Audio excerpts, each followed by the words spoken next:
Hi everyone. So today we're working on bilabial sounds.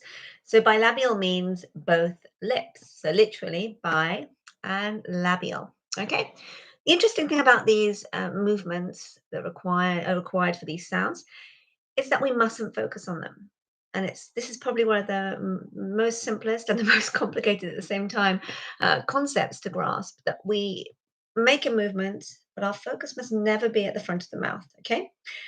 When I'm working with my clients, I always do a lot of warm up exercises because I think this is it has to be the foundation for your practice.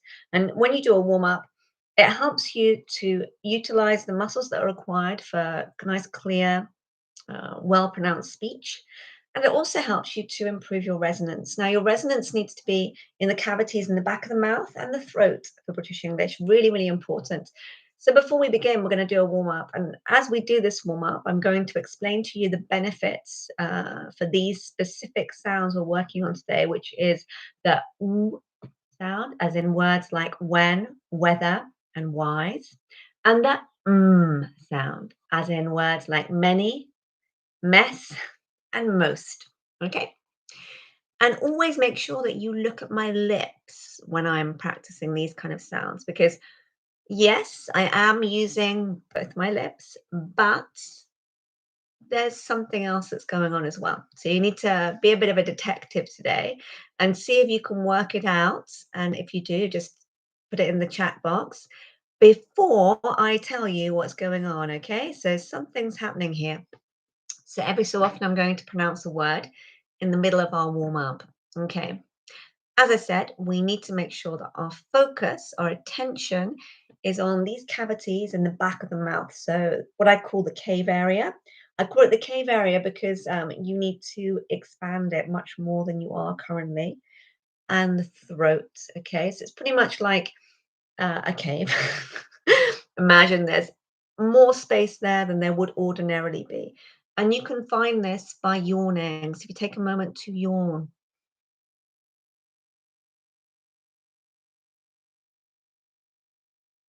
Okay, so we're yawning. And someone's just said, I'm guessing he means, or she is there. It says there is any group to practice sounds. It would be is there for that question. And I have a discussion group on Facebook. So I will post the link in the box below.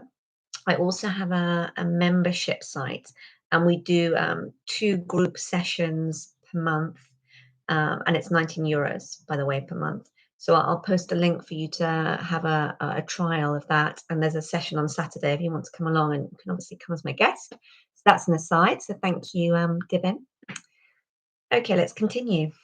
Another really good exercise to just open up the cavities at the back is chanting and humming. And I'm actually going to combine this chanting exercise with another one, which is called stifling a smile. Okay. So I'm going to stifle a smile. So imagine that you've seen something funny and you're trying really hard not to laugh. Essentially, you're using these muscles here. So you want to laugh, you want to smile, but you're trying not to. So what you're going to feel is a kind of pressure around this area. Okay. And while we do this, we're going to do some humming. So we're going to just literally hum.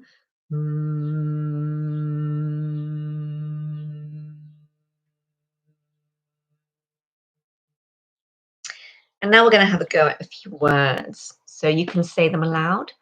When, wise. I'll write them down.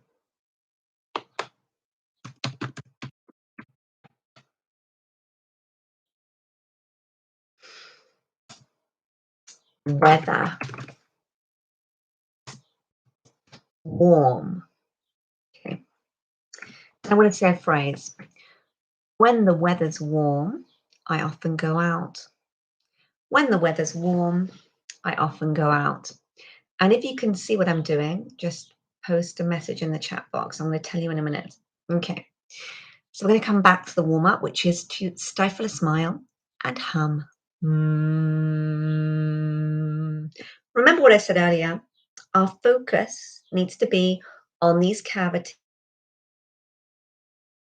Fascinating sounds that also go slightly up here.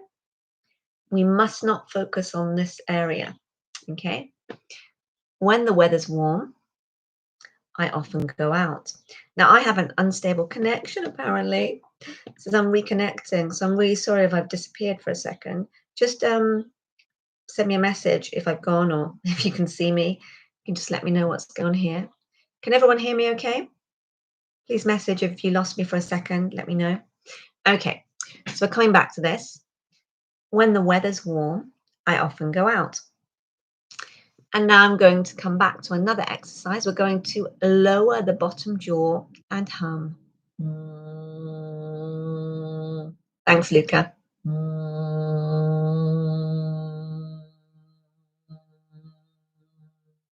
Okay, so we've been warming up this area, which I said is really, really important.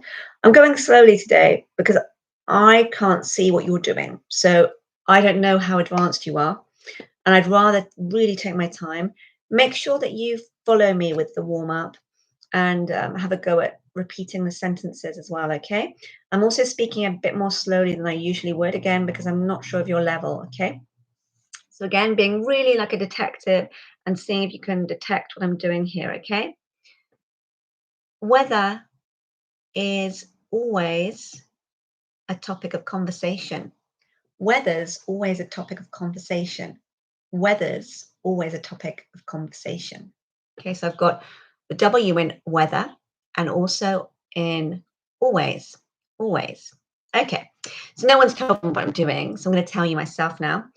Because I don't want my focus to be on the front of the mouth, I'm using these muscles around this area. And some of you know this. I think you weren't saying because you know that I know that you know.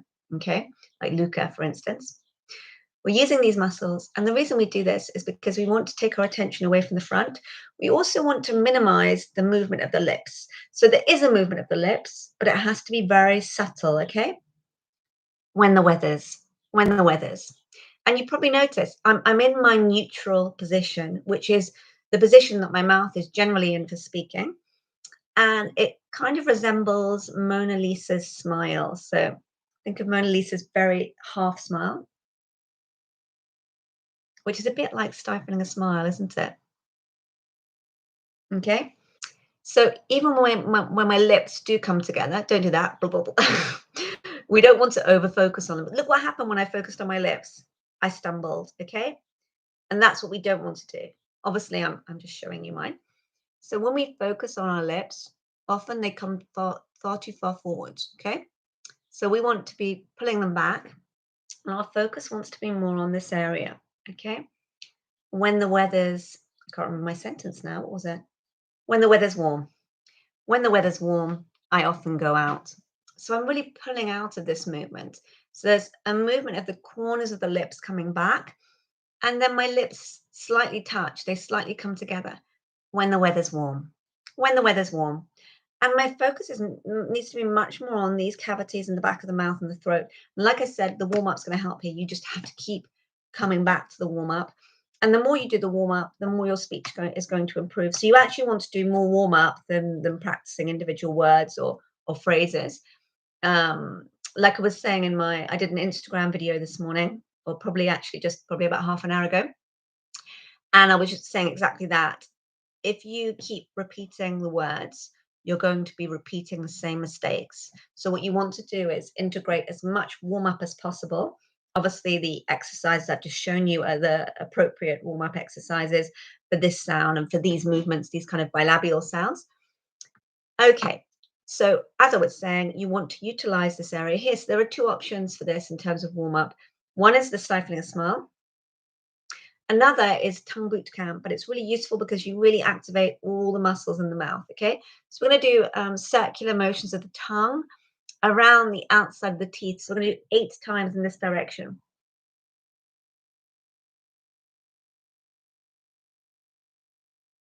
And 8.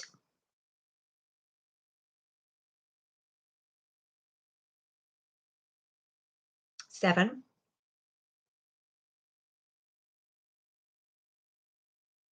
7.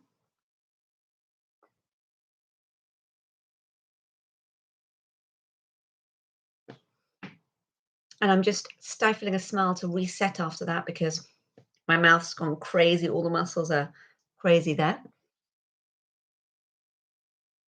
And you should become more aware of this area here as well. Another really good thing to think about when you're considering these muscles is that concept of biting into an apple. So if you imagine you're biting into an apple, then you're going to notice that you do indeed have muscles in this area, and you're just not used to using them when you're speaking. It's also really useful for emphasis. And what's an interesting coincidence here is that these words containing W would also be the words that I would emphasize in this sentence. So when the weather's warm, I often go out. When the weather's warm, so when, weather, warm, I often go out. Okay. So I'm using these muscles here to help me to emphasize these words. So it's a really good idea just to stifle a smile and then have a go. And you can just follow me and repeat after me as I'm doing this. When the weather's warm. Hi, Mustafa. Thanks for joining. When the weather's warm, I often go out. And I'm stifling a smile just before. And I can do it afterwards as well. This is called alliteration when the weather's warm because I've got repetition of W. And this really requires more than ever to use these muscles here. If I don't, then I'm probably going to trip over my lips or my tongue when I'm trying to pronounce these words. Okay, so you want to be using these muscles again to take your attention away from the front of the lip. So the lips come together, but in a very subtle way. It's not overly focused here. If you allow all your attention to be here, then your voice is going to resonate in your mouth. Okay, and that's okay if you don't care about your accent, but you're going to have much more clarity if you utilize these muscles and you focus more on this area, because remember that British English resonates in the cavities in the back of the mouth and the throat. Okay, I'm going to keep repeating this because it's such an important point. So we want to do the warm up for the resonance here.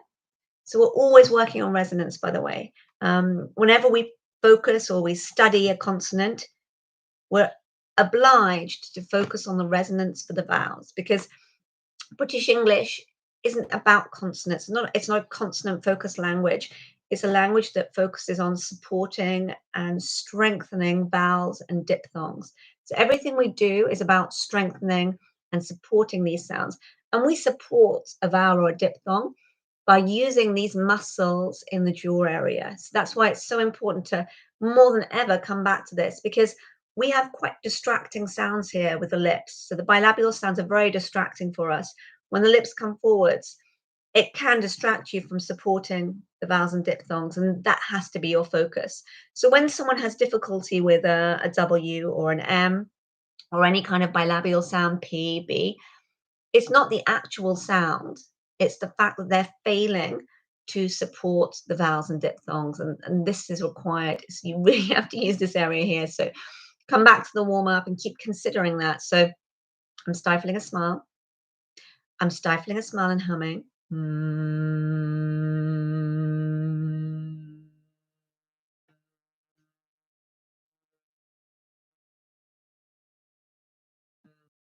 Okay, I'm going to give you a new sentence. You're probably getting bored of my last one. I'm going to give it to you as well. So, when do you work? When do you work? When do you work? So again, stifle a smile. When do you work? Lucas says, I'm practicing these sentences. He said this, but he means these.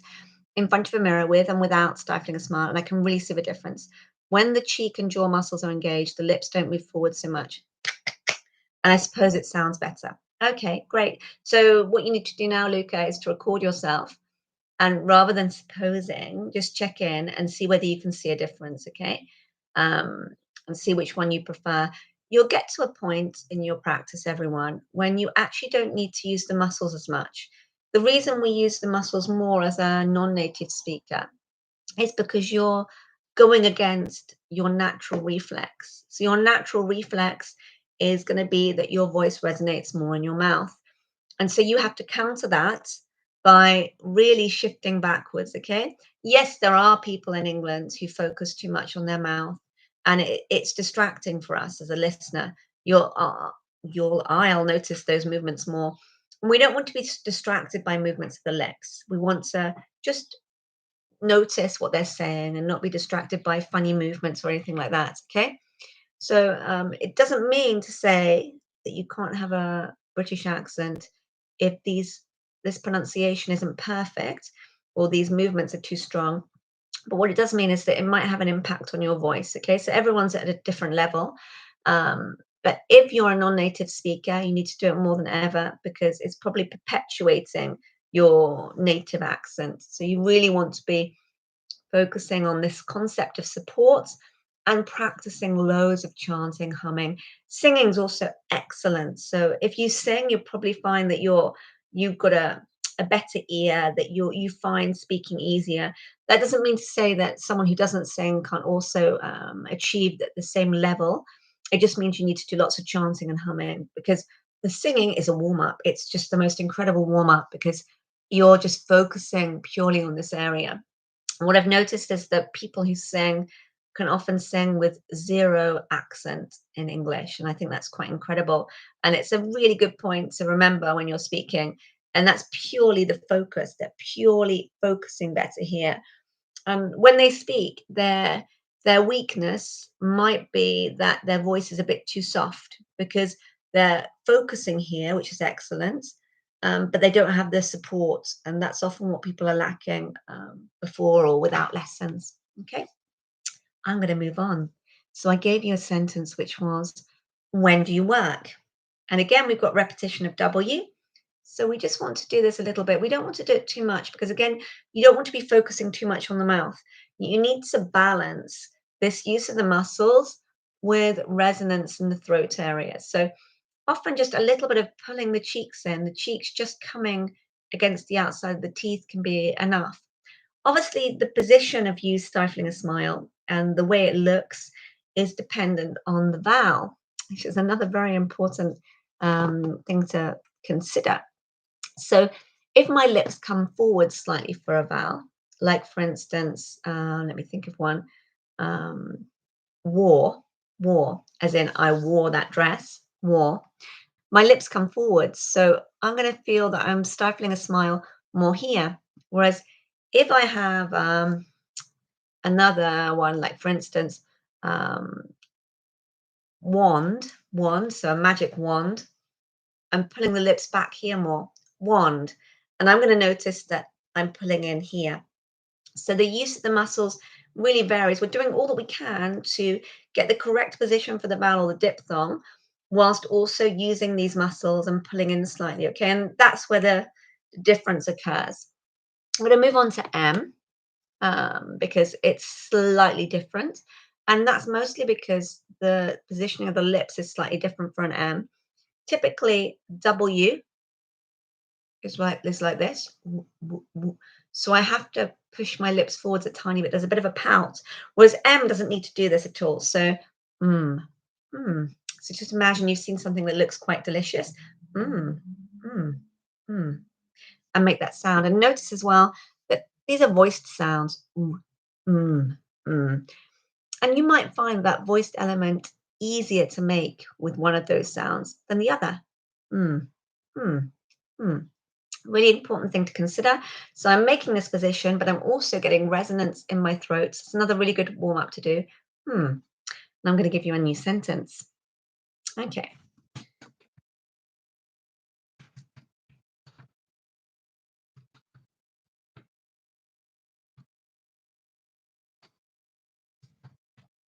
Okay. Let's make sure I don't have any typos. We managed to climb the enormous mountain. So what did people notice about my mouth position here? We managed to climb the enormous mountain. If you notice anything, just message me. There's a bit of delay, I'm afraid, when you post it. I think it takes a little bit of time to actually go up. So I'll just keep saying it, okay? We managed to climb the enormous mountain. I wonder if anyone here has climbed a mountain. Okay, so just notice what's happening with my speech, the muscles I'm using, my resonance. So I've climbed a mountain before. It was a mountain in Wales. I'm using both now. So I climbed a mountain in Wales. I climbed a mountain in Wales. I climbed a mountain. I climbed a mountain. I climbed a mountain in Wales. And come back to stifling a smile and humming.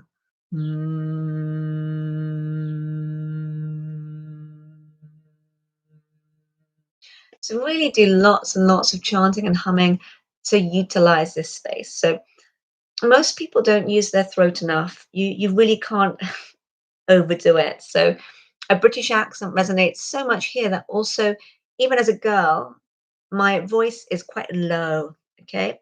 So women in other countries often have much higher voices because the resonance is different.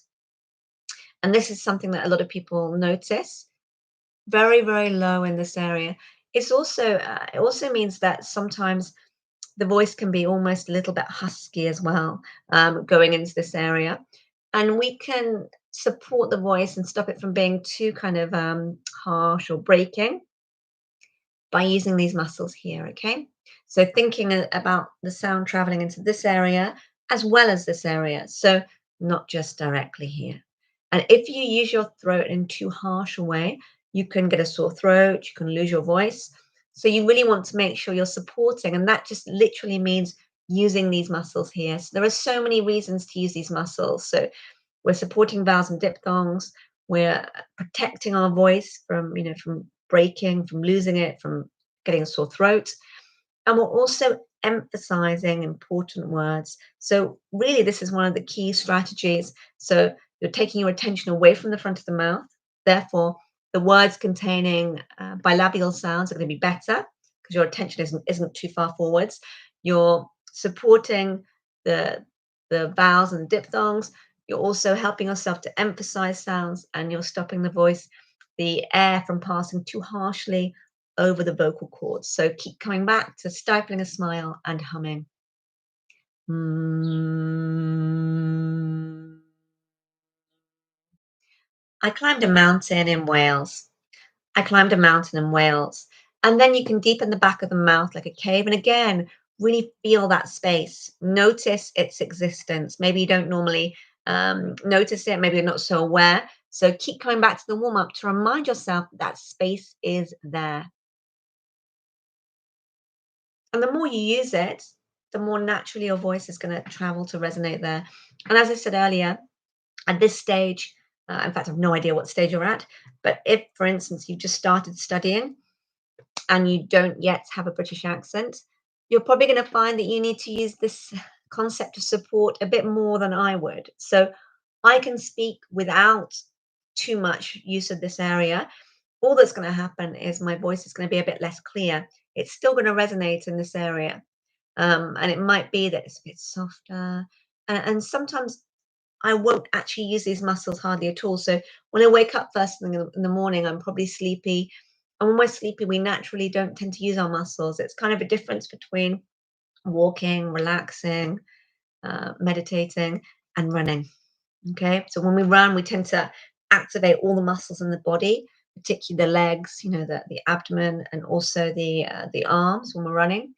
When we're walking, everything's relaxed, isn't it? So it's very similar to this. So when you wake up in the morning, you might find that your voice naturally goes to this area more easily. You're going to have to experiment. So everyone's different.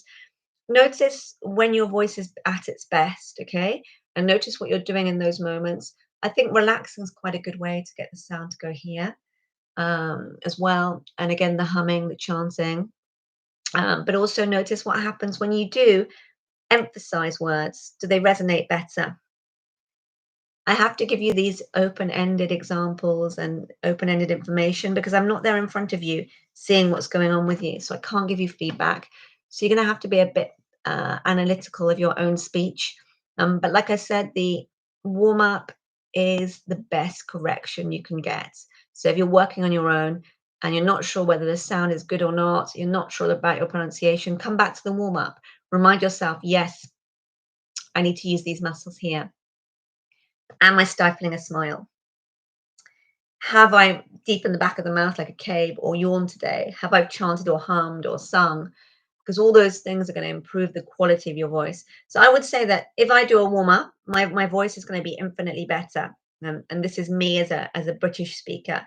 So if, for instance, I were about to do a YouTube live or go on stage and speak, go on the radio, go on TV, of course, I would want to do a warm up. And it's no coincidence that we start the session with a warm up. I think it's really good for me, it's good for everyone. So the warm up, you keep coming back to that, it's going to improve your speech. And then think about what sound am I pronouncing? So which muscles do I want to use here? So an M is voiced. And I need to make sure that I'm countering this movement forwards. So when there's a movement forwards of the lips, we counter with a movement backwards or stifling a smile. So it's the same for movements requiring the tip of the tongue. The tongue comes up, the corners come back. So we're always utilizing the space here, taking our attention as far back as we possibly can. Okay, let's do some more examples. Hopefully everyone's got the idea of it now. So I'm going to do some more sounds.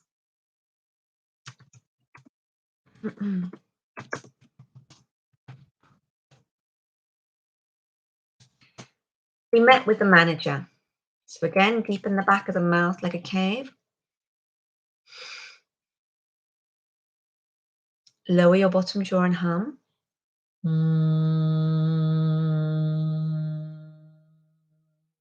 Stifle a smile and hum.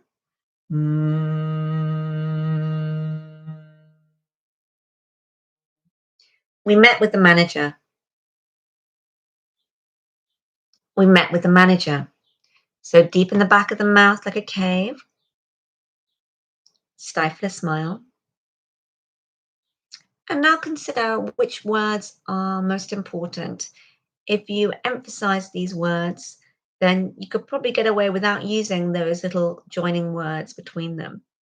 So which ones are they? Which ones have meaning? Which ones give an idea of what's happening? So I would say met and manager.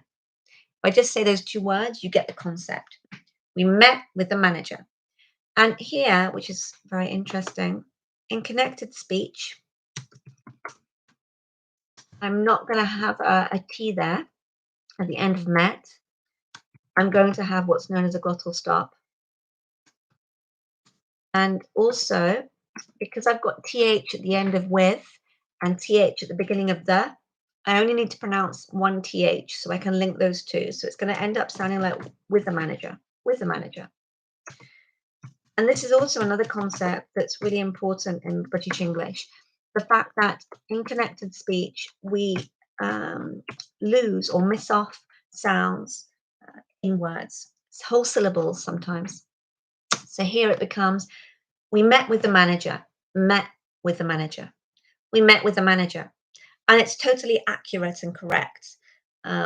Traditionally, this concept of glottal stops was reserved for, say, the Essex accent and the London accent, but nowadays everyone does it. We just don't have time to say, we met with the manager. And it also sounds quite robotic. So when you're studying these sentences, always just take a note of where that glottal stop is going to be and see if you can look out for it as well. See if you can notice it when people are speaking. Be really aware of what people are doing when they say a phrase or a sentence. We met with the manager rather than we met with the, with the, with the. So you might not notice because it's so quick. You might not have noticed there was only th once, okay? But I'm telling you now, so see if you can look out for that, okay? We met with the manager. So that's known as connected speech. And again, it just underlines that concept that the words that we emphasize are really important. So because I emphasize met, I don't need the T. We met with the manager, met. So I'm emphasizing it without pronouncing the T. I could probably emphasize it and also pronounce the T because I'm emphasizing it. I'll be allowed to. We met with the manager, but it would be perhaps a bit too strong. It might sound a little bit unnatural. I might even sound a bit aggressive, actually. So, for instance, if I'm having an argument with someone, not that I do this very often, but if I were to have an argument, then I would imagine from that emphasis that someone has challenged me and said, "You didn't meet with them." I met with the manager. So then I'll pronounce it in full just to be sure that it's really clear. Ordinarily, I can emphasize that word with the glottal stop, and that's clear enough. Okay. So, number one, we can sound too robotic if we pronounce the T. Number two, it can come across as a maybe a tiny bit aggressive. It depends on your tone of voice, really, but that's definitely in some situations that's what I might do. Okay. We met with the manager. So here, when I'm pulling out of my M, it facilitates this concept of connected speech. And I'm not even pronouncing my T or I'm only pronouncing one TH. I'm only pronouncing a glottal stop on met. So again, it means that this position is even more like this, okay? Because I've got less reason to bring the tip of the tongue forwards for T and for TH. And it means that I'm more focused on this area. And this isn't a coincidence. This is just the area where my attention needs to be focused. Number one, because of connected speech, we have a little bit less of those occasions where there's a movement forwards.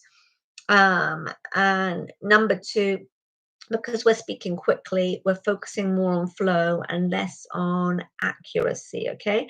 And I think this is probably one of the most common mistakes. People want to speak English clearly, they think it's a language that has to be really well articulated, and therefore they pronounce every single sound and often individually. And we don't pronounce individual sounds and individual words. It's not that kind of language. It's a language that flows, that is fast, and we focus more on the flow and the speed than we do on clarity, in a sense. So it's through the emphasis that you get that clarity that you would perhaps in other languages get from separating sounds and words. Okay. So I'm emphasizing to get more clarity, which is helping me to support my vowels and diphthongs. Another concept that's really important is, again, the stifling a smile. Okay. So keep coming back to stifling a smile. That's the correct position. Woo, woo, woo. So you're going to see that that's different. Like I said earlier, the stifling a smile for the is different from the stifling the smile for the partly because I'm stifling where I can in order to still keep the accuracy of the vowel sounds and the consonants. So mm, mm, is more of a typical stifling a smile. Mm.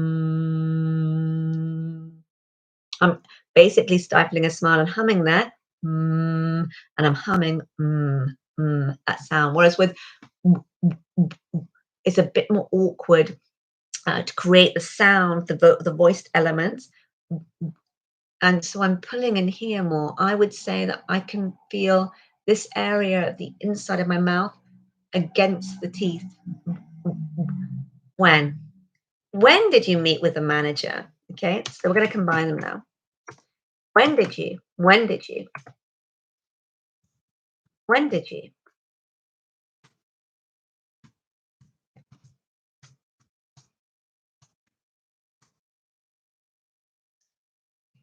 Trying to put in my lots of clearness, clarity for emphasis.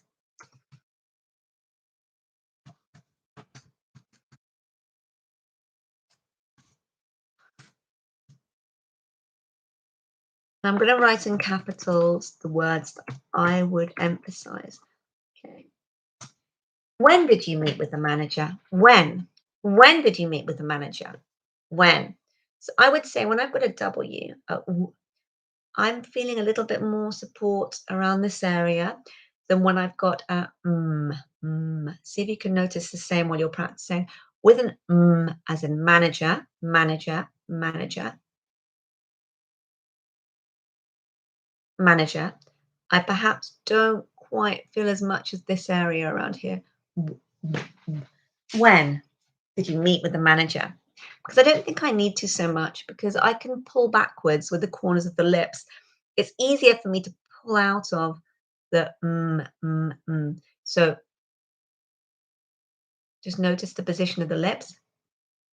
Mm, w- The W has to be more controlled, okay? Because when we want to support the vowels and diphthongs, the way in which we do this is to control the movements more, okay? Thanks for attending, Errol. Thank you. Errol just messaged. So we're controlling the movement for, which is perhaps a tiny bit more awkward feeling than mm. Feels very natural. I stifle a smile and I've got my control. So it's exactly as I would do stifling a smile. Whereas I have to pull in around this area. When. So you're probably going to feel a little bit more against your teeth. Okay. Again, depending on the vowel that follows, because like I said earlier, the way in which you stifle a smile differs according to the vowel, the diphthong, and its positioning. So we, uh, woke, woke up, woke, we. But you can also become aware of the hinge part of your jaw. That's another way to take your focus back. We basically have to do all we can. We have to find a point of focus that helps to distract us from the lips, okay? And some people might find this easier than this, okay? Especially if you overdo this. So it's another good way of doing it. You have to experiment and see, how can I get my voice to resonate more here and here? Because it's all about where your attention is, where your focus is, and we're kind of playing tricks on the brain, because yes, this movement's happening, but it's not where my attention needs to be. Because if my attention's here, then I'm forgetting about the vowels and diphthongs. It's kind of like going to the beach with your family and leaving the dog there. You're kind of ignoring it, okay, and forgetting about it. So you have to remember, you have to be focused. Like, is the dog still next to me? Are these muscles still alert? Okay. So again, keep coming back to stifling a smile and humming. Mm.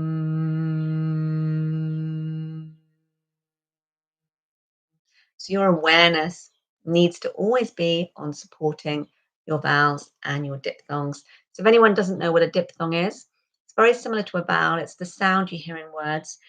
The difference is that you're moving between two mouth positions to form it. So, for instance, in a word like way, a, you've got a movement between and a, and the tongue and the jaw moves up. Whereas in wet, weh, there's just one position, a. So that's the difference between vowels and diphthongs. Does anyone have any questions? I feel like I've potentially made it clear enough what you need to do. I've said it in lots of different ways. I've repeated myself quite a few times. Um, Maybe actually, if you don't have a question, maybe you could attempt to summarize what I've said so I can check whether you've understood it well. I think that it's always the best way essentially to learn something is to teach it to someone else. So when you come out of any kind of training, you go off and you say, very clear, thanks, Luca. So that's good. So when you come out of any kind of training, if you go and teach someone else exactly what you've learned and you correct them, you're going to find, actually, yeah, I understand it. So it's kind of pretending to be the expert. That's quite a useful thing to do. So if you find it useful, perhaps you could just message me and sum up what I've said and what you've learned from this session in the chat box. So what is it that you need to do? And obviously, if you make a mistake, I'll correct you, just so I can check in on you. And again, if you have a question, then do fire away with your questions, please. I'm happy to stay for a few more minutes to do that. Um, so if there's something in particular you'd like to ask me, maybe you've noticed a difference between and or maybe you have a question about one of them. Maybe you're wondering how to pronounce a specific word containing one of these sounds. I'm just going to give you a few words and see if you can notice the shift in my mouth movement dependent upon the vowel. Okay, so I'm going to give you some now.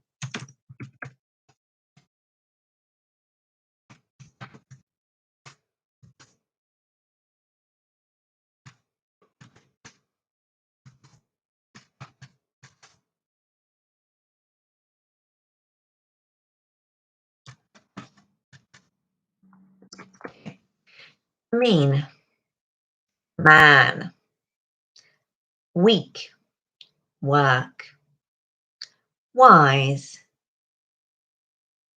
whistle, war.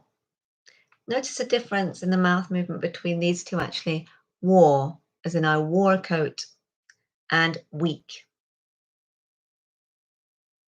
So if you just joined the meeting, someone just joined, I think. This session is going to go back on my channel. It'll be posted on my channel afterwards, so you can rewatch it and you can start from the beginning if you obviously arrived halfway through. Um, and it will just it'll stay there, so you can keep replaying it. It's okay. I might add a little bit of something to it. I might add some captions or something. But otherwise, it's going to be exactly as it was during the live. Okay. So I don't think anyone's got any questions because I don't have any messages. So if you do have a question and I've disappeared once the session has ended, then you can just post it in the comments box afterwards, and I'll come back to you on that. Okay. Maybe you'll have a think about it and you'll practice, or you'll rewatch it and something will come to you, and that's absolutely fine. Just post me a message. If you'd like to attend a group class on Zoom as my guest, then just send me a message and you can either come to this one or an upcoming one. I can't invite too many guests at once, otherwise it makes the session a bit too crowded. So there's one on Saturday, so I'm happy to make room for a couple of people, and then the next one will be next month. So we have 2 sessions a month. It's at 9:30 UK time. Okay. Thanks so much for coming. I hope to see you again soon. I hope you enjoyed the session. Hope you found it useful.